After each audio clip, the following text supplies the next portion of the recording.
Kang nak terah leo kide. Empat yang nak terah kide hanya. Hai dah kok jah jamuk. Kak belah si kredit lah. Mana ada? Nah, cakap aja aju kat terah empat lain dia nak terah apa ni.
Sunat modern.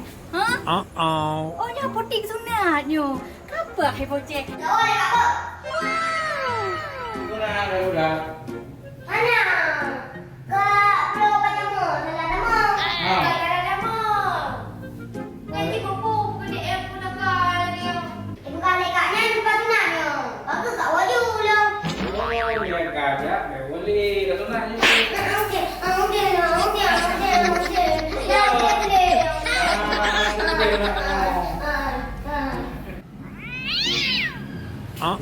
Ini anak kuliah dia pecah. Ini kan semua modern.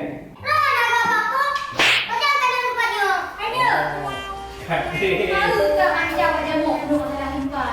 Apa dia bikin wajah mok ni? Nyo tempat boleh, Pak? Sunat.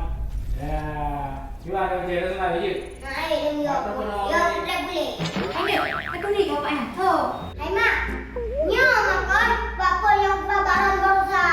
Orangnya kai dah lupa ni bapa sunat. Orangnya di kota nyo kada lupa baru. Tayo mak anda puas. Oh, maaf, Pak. Alhamdulillah kan. Karena tempat roh ni lagi yang berhasil dia awak tengok. Nyo. Hai, Pak, mi ambil bocah aja dah sunat dia. Jujur dah sunat. Bocah, mana bayi ke kita sunat? Angka ni bayi dah sunat. Makan. Yo, boleh beli. Ini boleh. Nak boleh, Pak? Nah, ni sunat modern ni nak boleh. Nak betul nak modern. Bakal boleh. Ya sudah langsung. Dicen-cen. Ya, dah aku nak boleh wadah orang ya. Mana boleh bocah. Orang yang belum main numpang dia sunat. Dia kita saja numpang ya.